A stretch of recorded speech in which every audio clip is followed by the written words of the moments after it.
तर इतक्या मोठ्या संख्येने तुम्ही इथे उपस्थित राहिलात. कायमच वडकशिवालेचा आशीर्वाद आमच्या पाठीशी राहिलेला आहे.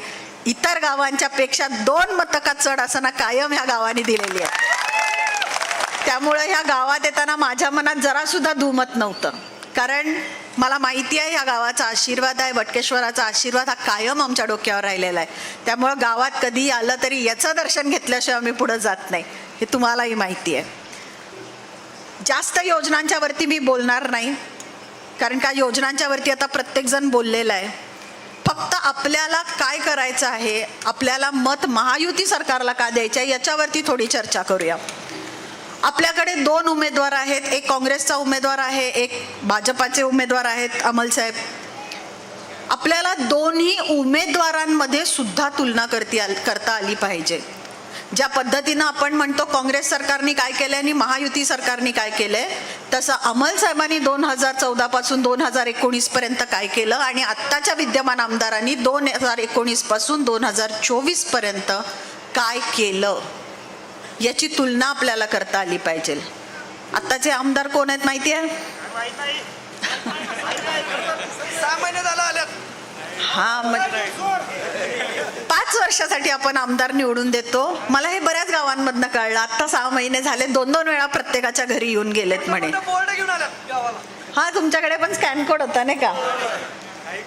4,22,00,00,77,00,000 4,77,00,000 कामं मंजूर आहेत, काही कामं कार्यान्वित आहेत. आता त्यातली कुठं केली मला माहीत नाही, कारण गेले कित्येक वेळा मी या गावामध्ये आलेली आहे, पण मी येताना जो त्रास होतो रस्त्यावरनं तो तसाच आहे. ही कामं कुणी करायची असतात? या कामाचं अभिवचन कुणी दिलं होतं? 2019ला जेव्हा तुम्ही इलेक्शनला उभं राहिलात तेव्हा तुमचा जाहीरनामा काय होता? त्यातल्या किती गोष्टी यांनी पूर्ण केल्या याचा कधी लेखाजोखा त्यांनी मांडलाय का लोकांच्या समोर? 2014ला जेव्हा अमल साहेबांनी जो शब्द दिला तो त्यांनी पूर्ण केलेला आहे. जसं आता मगाशी सांगितलं की आज ते आमदार नाही आहेत, तरी सुद्धा आमदार नसताना त्यांनी गावाला फंड मंजूर करून दिलेला आहे. कारण आमदार असाच असावा ज्याला सर्वसामान्य माणसाच्या समस्याची जाण आहे. मग तो आमदार असो नसो, सत्ता असो नसो, जो माणसाच्या समस्या समजतो, माणसाच्यासाठी उपलब्ध असतो, तो व्यक्ती खरं तर आमदार होण्याचा पात्रतेचा आहे असं मला वाटतं. 2 आमदारांमध्ये सहज तुलना करता येईल तुम्हाला. मागच्या मी जाहीरनामा त्यांचा आत्ताचा बघितला, तुम्ही वाचलाय का नाही मला माहिती नाही, काँग्रेसचा जाहीरनामा. आणि मी म्हटलं जरा बघूया तरी पहिला मागच्या जाहीरनाम्यामधलं काय काय पूर्ण केलंय. मागचा जाहीरनामा आत्ताचा जाहीरनामा सेम, वरती फक्त साल बदललेला आहे. 2014चा तोच होता, तीच अभिवचन दिलं, आम्ही हे करू, आम्ही ते करू, आम्ही नोकऱ्या देऊ, बेरोजगारी हटवू म्हटले होते ना. किती नोकऱ्या दिल्या? पुढच्या वेळेस मी मत मागायला आल्यावरती हातामध्ये मोठी लिस्ट घेऊन येणार आहे म्हटले, आणि वाचून दाखवणार आहे नावं कुणाकुणाला मी नोकऱ्या दिल्या. अहो, आमची माणसं असतील तर तुम्ही त्यांना विरोधक समजताय, ती सोडा. स्वतःच्या गटातल्या माणसांना तरी तुम्ही न्याय दिलाय का? स्वतःच्या गटातल्या माणसाला तरी तुम्ही न्याय देऊ शकला का हो नोकरीच्या बाबतीत? किरण आपल्याच गावात राहतो ना, किरण शिंदे आपल्याच गावात राहतो ना. त्यांचं काम केलंय त्यांनी, त्यांचं समर्थन करतो, त्यांच्या पक्षाचं, त्यांच्या सोबत असतो. साधा त्या पोराला तुम्ही नोकरी लावू शकला नाही, तुम्ही बेरोजगारी हटवायला चाललाय. आम्ही 100% नोकऱ्या देणार म्हटलेला. म्हणजे जो स्वतःच्या लोकांचा होऊ शकत नाही तो इतरांचा कधी होणार? किती अजून वचनं दिली होती, काय काय मोठी स्वप्न दाखवली होती. मी तर असं वाचलं, IT पार्क करणार आणि बरंच काय काय काय काय आहे. तर तो जाहीरनामा एकदा वाचायला पाहिजे पूर्ण आणि वाचून दाखवायला पाहिजे लोकांच्या समोर. आजही ते तेच घेऊन आलेत की बेरोजगारी हटवणार, आता 4,000 रुपये देणार प्रत्येकाला. लाडकी बहीण योजना जेव्हा चालू झाली तेव्हा मला सांगू दे, हे काँग्रेसचे नेते पहिला होते जे हायकोर्टात गेले ही योजना बंद करा म्हणून. काय गरज आहे महिलांना पैसे द्यायची? हीच ती लोक होती जी कोर्टात गेली आणि आज हीच लोक म्हणतायत की आम्ही तुम्हाला जर आमचं सरकार आलं तर आम्ही तुम्हाला पैसे देऊ. मग आता बोजा पडणार नाही तिजोरीवरती? महायुतीच्या सरकारने दिल्यावरती बोजा पडतोय आणि यांचं सरकार आल्यावरती जेव्हा हे पैसे देतील तेव्हा यांच्या तिजोरीवर बोजा पडणार नाही. मग जर जे महायुतीचं सरकार देतंय तेच तुमचं सरकार आल्यावर तुम्ही देणार आहे तर मग महायुतीचं सरकार काय वाईट आहे? मग तुम्हाला कशाबद्दल निवडून द्यायचं? हा सगळा विचार करण्यासाठी या सभा असतात, प्रचार सभा, की आपल्याला तुलना करता आली पाहिजे प्रत्येक गोष्टीची, प्रत्येक योजनेची. यापूर्वी काँग्रेस सरकारने सुद्धा बऱ्याच योजना राबवलेल्या असतील किंवा कागदावरती लिहिल्या असतील, पण त्या शेवटपर्यंत किती पोचल्यात मला माहिती नाही. आज पहिल्यांदा असं होतंय की भाजप सरकारने एखादी योजना केंद्रामध्ये बनवली तर ती संपूर्ण शेवटच्या घटकापर्यंत, संपूर्ण देशाच्या लोकांच्या पर्यंत ती योजना जाते आहे, याचा मला खूप अभिमान वाटतो. आज सगळ्यांनी सांगितलं लाडक्या बहिणीचं, तर ती सर्वोत्कृष्ट योजना, सगळ्यात लाडकी योजना झालेली आहे. आणि या लाडक्या बहिणींना 1500 रुपये 7,500 दिवाळीच्या आधी जमा केलेले आहेत. या बहिणींना अजून एक खुशखबरी देते की महायुतीचं सरकार पुन्हा राज्यात आल्यावरती 1500 रुपयावरून 2100 रुपये सरकार दर महिन्याला तुमच्या खात्यावर जमा करणार आहे. मी प्रत्येक ठिकाणी हे सांगते, मला आवर्जून याही गावात हे सांगायचं आहे की 1500 रुपयामध्ये संसार चालत नाही, पण तो संसारासाठी खूप मोठा हातभार असतो. आणि हा हातभार लावण्याचं काम ह्या सरकारने केलेलं आहे. हा हातभार लावण्याचं काम ह्या भावांनी केलेलं आहे. आणि मला असं वाटतं की ही योजना आपल्यापर्यंत पोहोचवण्यासाठी जे कॅम्प लावण्यात आले अमल साहेबांच्या माध्यमातून, तर कुठंतरी तुम्ही अमल साहेबांना आपला भाऊ माना की त्यांनी ही योजना तुमच्यापर्यंत आणून दिली. तुम्हाला ऑफिसपर्यंत नाही बोलवलं की बाबा तुमचे फॉर्म घेऊन या, तुमचे कागदपत्र घेऊन या. हे कॅम्प आहे, इथे या, तुमची योजना, ही योजना आहे, याच्यावरती तुमची कागदपत्र ही जमा करा आणि त्या योजनेचा लाभ घ्या. पण अजून एक गोष्ट मला आवर्जून सांगायची आहे, म्हणजे ही योजना प्रत्येक स्त्रीपर्यंत पोहोचवण्यासाठी जर अजून कोणी राबलं असेल तर त्या आपल्या अंगणवाडी सेविका आणि आशा सेविका आहेत, ज्या अतोनात राबलेल्या आहेत, दिवस रात्र राबलेल्या आहेत आणि त्यांनी प्रत्येक महिलेपर्यंत ही योजना पोहोचवलेली आहे.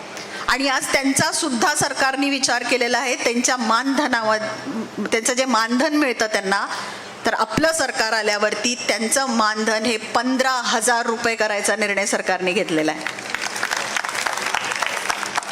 कष्टाचं चीज करणारं सरकार आहे. शेतकऱ्यांची बिल माफी असू देत किंवा जे शेतकरी सन्मान योजनेतनं 12,000 रुपये मिळत होते त्याचे 15,000 करण्याचा सुद्धा निर्णय सरकारने घेतलेला आहे. म्हणजे आता 15,000 रुपये तुम्हाला मिळणार आहेत. अजून काय असतं याच्या पलीकडे? पैसे वाढले, निधी वाढला, लोकांच्या खात्यामध्ये पैसे जमा व्हायला लागले. आता काँग्रेसच्या लोकांच्याकडे प्रचार करण्यासाठी दुसरा मुद्दा नाही. ते काय सांगणार तुम्हाला? एका हाताने दिलं, दुसऱ्या हाताने महागाई वाढवली, तुम्हाला इकडे देतात आणि इकडे घेतात. हाच प्रचार ते करणार आहेत. तेलाला किती जातं, खोबऱ्याला किती जातं, ज्या जीवनावश्यक वस्तू असतात त्यांच्यासाठी किती खर्च होतो. पण अजून एक आनंदाची बातमी सांगते, पैसे तर वाढणारच आहेत, खात्यामध्ये निधी तर येणारच आहे, तो पण वाढीव. आणि आपलं सरकार पुन्हा आलं तर ह्या ज्या जीवनाला आवश्यक गोष्टी आहेत त्यांचा दर सुद्धा कायम ठेवणार आहे, वाढवणार नाही सरकार. हा सगळ्यात मोठा आजपर्यंतचा निर्णय आहे. मग अजून काय पाहिजे लोकांना? जी महत्वाची कामं असतात, रस्ते, गटर होणं, व्यवस्थित साफसफाई असणं, जसं प्रत्येक चौकामध्ये एक हाय मास दिवा असणं, अडगळीच्या जागांमध्ये किंवा कॉर्नरवरती एखादा दिवा असणं, या सगळ्या ज्या गोष्टी असतात याच्याकडे सुद्धा आमदारांनी लक्ष देणं गरजेचं असतं. पण त्याचबरोबर माणसांचा सर्वांगीण विकास करत असताना याही गोष्टी कुठंतरी माणसाच्या विचार करायच्या असतात.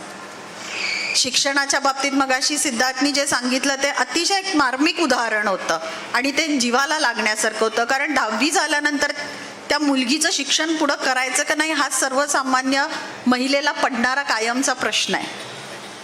तोही या सरकारने मिटवलेला आहे.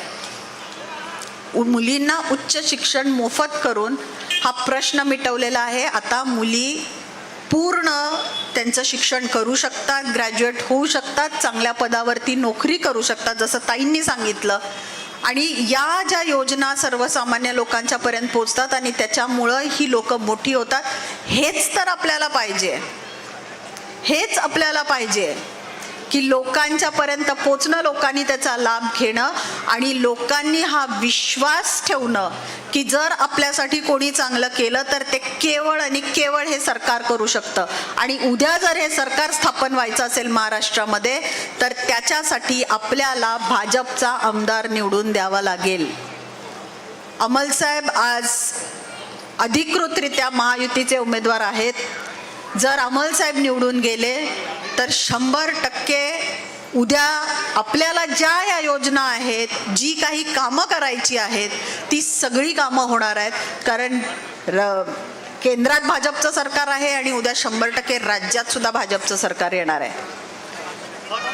आणि तुम्हाला महत्त्वाचं म्हणजे अमलसाहेब अनोळखी व्यक्ती नाही आहेत, तुमचे परिचित आहेत, त्यांचं काम तुम्ही बघितलेलं आहे, त्यांचा स्वभाव तुम्हाला माहिती आहे. कोणालाही मला वाटत नाही इथे कोणी भेटलं नाही अमलसाहेबांना असं नाही आहे. अमलसाहेबांच्याकडे डायरेक्ट कोणीही जाऊ शकतं. मला वाटतं जिल्ह्यातला एकमेव आमदार असा असेल जो PA फक्त त्यांच्या गाडीत असतो पण फोन ते स्वतः उचलतात. एवढा डायरेक्ट ॲक्सेस कुठल्या आमदाराचा नसेल जेवढं तुम्ही आरामात अमलसाहेबांच्यापर्यंत पोचू शकतात. आज बऱ्याच गोष्टी सांगायच्या आहेत, बऱ्याच गोष्टी बोलायच्या आहेत, पण आपल्याला आचारसंहितेचं बंधन असल्यामुळं आणि पुढची सभा असल्यामुळं आज मी थोडक्यात बोलते की आपल्याला महायुती सरकारच्या पाठीशी उभं राहायचं आहे, अमलसाहेबांच्या पाठीशी उभं राहायचं आहे. तुमचा आशीर्वाद कायम आम्हाला मिळालेला आहे आणि तोच आशीर्वादाची गरज आम्हाला याही वेळेस आहे. आता जर आपण चुकलो मतदान करायला, निर्णय घ्यायला चुकलो तर पुन्हा 10 वर्ष आपण मागे जाणार. आधीच आपल्याला माहिती आहे खोटे बोर्ड लावणं, मोठे मोठे आकडे लावणं त्यात काहीही तथ्य नाही आहे. आता लोक जाहिरातींना फसणारी राहिलेली नाही आहेत. लोकांनी स्वतः ते स्कॅन कोड बघितलेले आहेत, किती कामं इथं लावलेली आहेत आणि किती कामं झालेली आहेत, नक्की याच गावातली कामं आहेत का आणि बाहेरची 4 कामं जोडलेली आहेत. त्याच्यामुळं मला वाटतंय लोक त्यांना त्यांची जागा दाखवून देतील. लोकांनी संधी दिली होती त्यांना 5 वर्ष काम करण्याची, 5 वर्ष कामं तर झालीच नाहीत, पण लोकांना आमदार सुद्धा दिसले नाहीत याचं आश्चर्य वाटतंय. आणि म्हणून आता 2024ला पुन्हा एकदा आपल्याला संधी आलेली आहे, तर ही संधी वाया घालवू नका. आपल्याला या लाडक्या बहिणींचा आधार जो आहे तो कायम ठेवायचा आहे. मगाशी मी बोलायला राहिले पण जाता जाता हे वाक्य नक्की बोलीन की ज्या काँग्रेसच्या नेत्यांनी या योजनेला विरोध केला आणि आज ज्या काँग्रेसच्या नेत्याच्या मागं काही गावातली मंडळी जर फिरत असतील समर्थनामध्ये, तर पहिला जाऊन बघा त्यांच्या घरामध्ये सुद्धा लाडकी बहीणचा लाभ गेलाय का. उद्या त्यांच्या बायका तरी त्यांचं ऐकणार आहेत का? 100% ऐकणार नाहीत. कारण बाई ही कायम जाण ठेवत असते आणि ज्या बाईला आर्थिक आधार ज्या भावाने दिलेला आहे ती त्याच भावाच्या मागे राहणार याचं मला 100% खात्री आहे.